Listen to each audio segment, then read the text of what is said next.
Protein structure क्या है? Protein जो है ये अमीनो एसिड का पॉलीमर होता है। प्रोटीन अमीनो एसिड का पॉलीमर होता है जो सभी लिविंग सिस्टम में पाया जाता है। तो यहाँ पर हमने लिख दिया proteins are micromolecules made up of linear polymer of amino acid. Protein ये जो है लिविंग सिस्टम्स में पाया जाता है और जिसका मॉलिक्यूलर वेट काफी ज्यादा होता है। प्रोटीन का ये मॉलिक्यूलर वेट काफी ज्यादा होता है, हाई मॉलिक्यूलर वेट का ये कंपाउंड होता है। ये हाई मॉलिक्यूलर वेट का कंपाउंड होता है, हाई मॉलिक्यूलर वेट। प्रोटीन्स जो है ये सेल के फंक्शंस में बहुत इंपॉर्टेंट रोल अदा करते हैं। प्रोटीन्स प्ले इंपॉर्टेंट रोल, ये बहुत इंपॉर्टेंट रोल प्ले करते हैं। कैसे? एंजाइम कैटेलिसिस के रूप में। जो आपका एंजाइम्स होता है वो प्रोटीन का होता है। ये इम्यूनो सिस्टम को जो है, इम्यूनो सिस्टम पर इसका पूरा प्रभाव होता है। ये बॉडी के अंदर ट्रांसपोर्ट और स्टोरेज का काम करता है। ये जो हमारा नर्व्स होता है, मसल्स होती है, वो स्ट्रेंथ उसको देता है उसमें ट्रांसमिशन के लिए। ये ग्रोथ को कंट्रोल करता है, ये बॉडी को मैकेनिकल सपोर्ट देता है, इसका मेन रोल होता है। इसलिए हम लोग डाइट में अपने प्रोटीन का विशेष ध्यान रखते हैं। तो प्रोटीन का अच्छा देखिए, प्रोटीन बनता किससे है? कौन कौन से इसमें एलिमेंट है? कार्बन है, हाइड्रोजन, ऑक्सीजन, नाइट्रोजन। ये तो हमारा मेन है, कार्बन, हाइड्रोजन, ऑक्सीजन और नाइट्रोजन। ये प्रोटीन इन एलिमेंट से मिलकर बनता है, लेकिन कुछ केसेस में सल्फर और फास्फोरस भी प्रेजेंट होता है।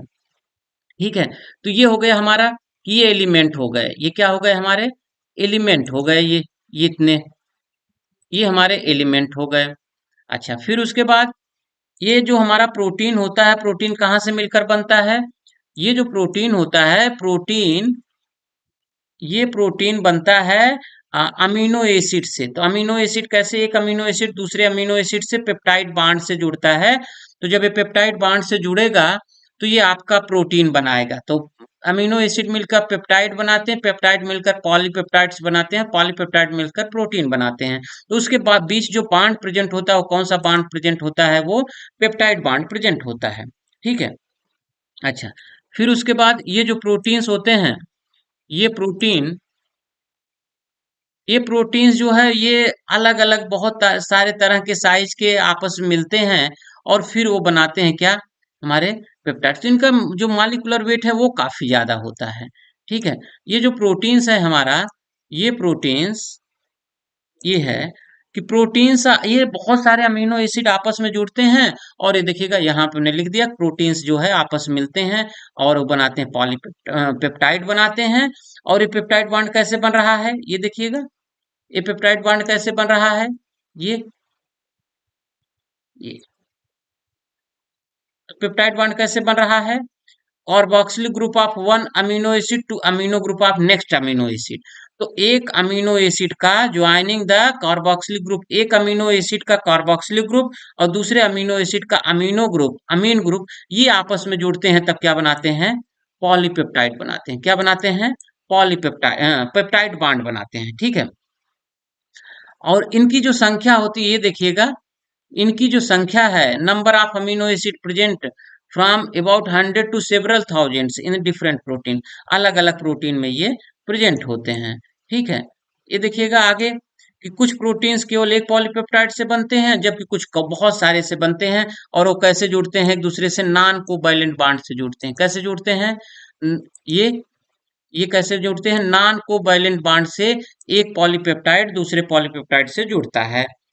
ठीक है, फिर इसके बाद है ये प्रोटीन की बात कर रहे हैं। प्रोटीन पर अगर नोट लिखने के लिए आएगा तो आप अच्छे से लिखिएगा क्या, कि ये जो हमारा इंडिविजुअल पॉलीपेप्टाइड चेन है इसमें मल्टी सब यूनिट प्रोटीन होती है जो आइडेंटिकल भी हो सकती है, और ये अपना आइडेंटिकल भी हो सकती है और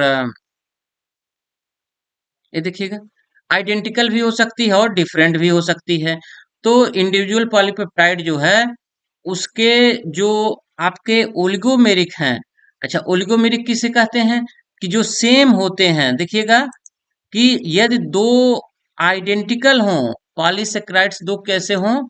अगर इसमें दो, एटलीस्ट दो पॉलीपेप्टाइड चेन प्रोटीन के अगर सेम हैं तो उसको हम ओलिगोमेरिक कहते हैं। ठीक है, और आइडेंटिकल यूनिट को हम प्रोमोटर्स कहते हैं। ठीक है, इसके एग्जाम्पल हैं, ये देख लीजिएगा। अगर एक है, टू सब यूनिट सच होमोडाइमर या हेट्रोडाइमर, चार हैं तो होमोटेट्रामर। ठीक है। अच्छा, जनरल प्रॉपर्टीज क्या है, ये बातें हो चुकी हैं कि इसका मॉलिक्यूलर वेट क्या होगा, इसका मॉलिक्यूलर वेट ज्यादा होगा। और क्या होगा, जो कोई भी सेल होगी उसका ड्राई का 50% प्रोटीन होता है। ठीक है। ये इसके अलग अलग शेप हैं, आगे चल के बताएंगे। ग्लोब्यूलर प्रोटीन होता है और फाइब्रस प्रोटीन होता है। ठीक है। ग्लोब्यूलर प्रोटीन ये वाटर में सॉल्युबल होता है। कहाँ क्या होता है ये वाटर में सॉल्युबल होता है ग्लोब्यूलर प्रोटीन। और जो इसका फिजिकल केमिकल प्रॉपर्टीज किस पे डिपेंड करता है, फिजिकल और केमिकल प्रॉपर्टीज ये अमीनो एसिड पर डिपेंड करता है। किसी भी प्रोटीन का फिजिकल और केमिकल प्रॉपर्टीज अमीनो एसिड पर। वही नहीं, बायोलॉजिकल प्रॉपर्टीज भी किस पे डिपेंड करेगा, अमीनो एसिड पर। थ्री डायमेंशनल कन्फर्मेशन भी किस पे डिपेंड करेगा, अमीनो एसिड पर। तो चूंकि अमीनो एसिड इसका यूनिट है, इसलिए प्रोटीन की जो भी केमिकल, फिजिकल, बायोलॉजिकल या कन्फर्मेशनल प्रॉपर्टीज हैं, the all these property depends on the amino acids. ठीक है। अच्छा, ये जो जो प्रोटीन होते हैं एम्फोटेरिक होते हैं, ना एसिडिक होते हैं ना बेसिक होते हैं। ठीक है। ये प्रेसिपिटेट हो जाते हैं हीट और अल्कोहल में, ये क्या हो जाते हैं, प्रेसिपिटेट हो जाते हैं। कहाँ पर, at their in their isoelectric point. तो आइसोइलेक्ट्रिक पॉइंट के बारे में हम लोगों ने पढ़ा है कि आइसोइलेक्ट्रिक पॉइंट पर ये प्रेसिपिटेट हो जाते हैं। ठीक है। ये सबका अपना प्राइमरी, सभी जितनी भी प्रोटीन होती हैं इनका अपना प्राइमरी स्ट्रक्चर होता है और ये डिपेंड करता है इसके सीक्वेंस पर। तो सभी कोई भी प्रोटीन होगा उसका अपना प्राइमरी स्ट्रक्चर होगा, क्योंकि प्राइमरी स्ट्रक्चर का मतलब है सब आपस में एक दूसरे से जुड़ते हैं। तो जब अपना आपस में एक दूसरे से जुड़ेंगे तो उस कंडीशंस में उसका अपना एक ही स्पेसिफिक होगा। तो यहाँ पर डिफरेंट प्रोटीन्स है, डिफरेंट सेकेंडरी और टर्सरी स्ट्रक्चर होगा। ठीक है। और इसमें ग्लोब्यूलर प्रोटीन्स के पास में जो शेप होगा वो आपका टर्शियरी होगा। सभी प्रोटीन आगे बढ़ते हैं, इसमें हम क्वाटरनरी प्रोटीन भी होगा। क्लासिफिकेशन की बात करते हैं, प्रोटीन का क्लासिफिकेशन कैसे कर सकते हैं हम लोग, ये देखिएगा। केमिकल कंपोजिशन के आधार पर, किसके आधार पर, केमिकल कंपोजिशन के आधार पर, on the basis of the shape के आधार पर, और देयर बायोलॉजिकल, इसके बायोलॉजिकल फंक्शन के आधार पर प्रोटीन तीन तरह का होगा। क्लासिफिकेशन ऑफ प्रोटीन में ये प्रोटीन तीन तरह का होगा, chemical composition, on the basis of the shape और देयर बायोलॉजिकल फंक्शन के आधार पर। तो ठीक है, तो केमिकल कंपोजिशन के आधार पर दो तरह का होगा। एक होगा हमारा सिंपल प्रोटीन और दूसरा होगा हमारा कंजुगेटेड प्रोटीन। तो सिंपल प्रोटीन क्या होता है, जिसका हाइड्रोलिसिस करने पर केवल केवल अगर अमीनो एसिड आ रहा है तो उसे हम सिंपल प्रोटीन कहेंगे। तो ये हमारा क्या होगा, ये सिंपल प्रोटीन है। राइबोन्यूक्लियेज और कीमोट्रिप्सिन हमारा सिंपल है, हाइड्रोलिसिस करने पर केवल अमीनो एसिड मिलता है। कंजुगेटेड प्रोटीन में जब हाइड्रोलिसिस करते हैं तो अमीनो एसिड भी मिलेगा और नॉन प्रोटीन पार्ट, जिसको नॉन प्रोटीन पार्ट को हम क्या कहते हैं, प्रोस्थेटिक ग्रुप कहेंगे। क्या कहेंगे, प्रोस्थेटिक ग्रुप कहेंगे। ठीक है। तो जो नॉन कंजुगेटेड है उसको हम प्रोस्थेटिक ग्रुप कहेंगे। कंजुगेटेड प्रोटीन में क्या है, न्यूक्लियो प्रोटीन है, ग्लाइकोप्रोटीन है। तो इस क्या कंटेन करता है, इसमें कार्बोहाइड्रेट होता है। इसमें क्या होता है, ये कार्बोहाइड्रेट कंटेन करते हैं। प्रोटीन के साथ साथ इसमें क्या प्रेजेंट होता है, कार्बोहाइड्रेट प्रेजेंट होता है। लिपोप्रोटीन क्या है, लिपोप्रोटीन वह है जिसमें जो है प्रोटीन के साथ में क्या प्रेजेंट हो, लिपिड प्रेजेंट हो। क्या प्रेजेंट हो, लिपिड प्रेजेंट हो, तो उस प्रोटीन को लिपोप्रोटीन कहेंगे। ऐसे ही हीम प्रोटीन है, तो हीम प्रोटीन क्या कंटेन करता है, हीम कंटेन करता है। तो यदि हीम प्रेजेंट है तो उसको हम हीमोप्रोटीन कहेंगे। यदि कोई मेटल मेटल कंटेन करता है तो उसको हम मेटेलोप्रोटीन कहेंगे। अगर फास्फो रिलेटेड प्रोटीन है तो उसको हम फास्फोप्रोटीन कहेंगे। तो these are the example of the conjugated proteins. Conjugated protein का कुछ यहाँ पर हमने लिस्ट में ये बना दिया है। अब अकॉर्डिंग टू देयर शेप के आधार पर, शेप के आधार पर दो तरह का प्रोटीन हो गया, एक ग्लोब्यूलर प्रोटीन हुआ, दूसरा फाइब्रस प्रोटीन हुआ। अच्छा, ग्लोब्यूलर प्रोटीन के अंतर्गत क्या हो जाएगा, जैसे हीमोग्लोबिन, मायोग्लोबिन, तो ये जनरली वाटर में सॉल्युबल होते हैं। ठीक है, टाइटली एक दूसरे से फोल्डेड होते हैं, ग्लोब्यूलर शेप बनाते हैं। इंजाइम, हीमोग्लोबिन, मायोग्लोबिन, ये किसके एग्जाम्पल हैं, ग्लोब्यूलर प्रोटीन के एग्जाम्पल हैं।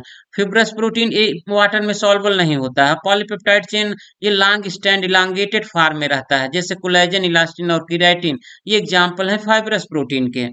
Classification according to the biological function के आधार पर जो इसका क्लासिफिकेशन है, catalytic function, transport, nutrients storage, contraction mobile protein structure, structure function, defence protein, regulatory function, ठीक है, सम टॉक्सिक डिफेंस, ये तमाम हो गया। तो मेनली इसका जो हमारे लिए इंपॉर्टेंट है ये है क्लासिफिकेशन ऑफ द प्रोटीन। तो इसके स्ट्रक्चर के आधार पर ये भी हमारे पास में ये चार तरह के हो गए, प्राइमरी स्ट्रक्चर, सेकेंडरी, टर्शियरी और क्वाटनरी। तो जो प्राइमरी स्ट्रक्चर ऑफ प्रोटीन है, अमीनो एसिड आपस में पॉलीपेप्टाइड चेन बनाते हैं, इसमें पेप्टाइड बांड प्रेजेंट होता है, कार्बन नाइट्रोजन के बीच में पेप्टाइड बांड बनता है, ठीक है। अच्छा, एग्जाम्पल इसका प्राइमरी स्ट्रक्चर का जो एग्जाम्पल है वो इंसुलिन है। तो इसका मतलब जितने भी अमीनो एसिड्स हैं उसको आप बस सिंपली पेप्टाइड बांड से जोड़ते जाइए तो जो स्ट्रक्चर बनेगा वो प्राइमरी स्ट्रक्चर बनेगा। सेकेंडरी स्ट्रक्चर जो होता है, सेकेंडरी स्ट्रक्चर में पॉलीपेप्टाइड चेन आपस में हाइड्रोजन बॉन्डिंग द्वारा जुड़ती हैं। इसमें पेप्टाइड पॉलीपेप्टाइड चेन होती हैं जो अपने एक दूसरे से हाइड्रोजन बॉन्डिंग द्वारा जुड़ती हैं। ये दो तरह का होगा, एक अल्फा हेलिक्स स्ट्रक्चर होगा, जो दूसरा बीटा प्लीटेड स्ट्रक्चर होगा। तो अल्फा हेलिक्स स्ट्रक्चर जो है ये आपका राइट हैंडेड कॉइल बनाएगा, मेनली क्लॉकवाइज भी होता है, एंटी क्लॉकवाइज भी होता है, लेकिन मेनली जो है वो जो नोन है वो आपका अल्फा हेलिक्स में राइट क्लॉकवाइज का है, जिसका एग्जांपल केराटिन है। ये beta pleated seat like structure है, इसमें भी हाइड्रोजन बॉन्डिंग प्रेजेंट होगा, ठीक है। इसका स्ट्रक्चर नीचे हमने बनाया है, ये देखिएगा यहाँ पर अल्फा हेलिक्स के बारे में हम लोगों ने लिख दिया है, कार्बन नाइट्रोजन बॉन्ड होगा या कार्बन कार्बन बॉन्ड होगा, ये हेलिकल स्ट्रक्चर है। तो ये रॉड लाइक स्ट्रक्चर होगा, जो इनका इनर पार्ट होगा वो टाइटली क्वाइल्ड होगा। तो ये हमने अल्फा हेलिक्स का। अच्छा, एक पूरा क्वाइल में 3.6 अमीनो एसिड रहते हैं पर टर्न, एक टर्न कंप्लीट होने में 3.6 अमीनो एसिड्स होते हैं। ये टाइटली क्लॉकवाइज या एंटी क्लॉकवाइज एक दूसरे से जुड़े होते हैं। सभी जो है जो नोन है हमारे जो है ये क्लॉकवाइज वाले ही नोन है जो अल्फा हेलिक्स स्ट्रक्चर है, ठीक है। बीटा प्लीटेड स्ट्रक्चर में इसका बीटा प्लीटेड देख लीजिएगा, इस तरह से ये भी हाइड्रोजन बॉन्डिंग द्वारा जुड़े होते हैं इसका, है ना। और बीटा प्लीटेड जो है इसमें 2 सीट्स एक दूसरे से सेपरेटेड होते हैं, इनका अपना एक सीक्वेंस होता है, हाइड्रोजन बॉन्ड स्टैंड के बीच में लगे होते हैं, ठीक है। ओरिएंटेशन के आधार पर दो तरह का हो सकता है, एक पैरेलल हो सकता है, पैरेलल बीटा सीट, और दूसरा एंटी पैरेलल बीटा सीट।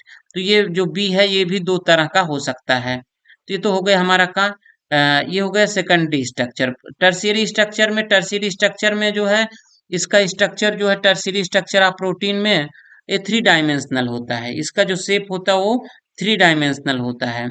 और amino acids that are far apart in polypeptide chain are in the different type of secondary structure may interact with each other to form completely folded structure of protein। तो tertiary structure में देखिएगा इसमें additional bond present होते हैं। कौन कौन से bond present होते हैं ये देखिएगा, ये एडिशनल बांड प्रेजेंट हैं।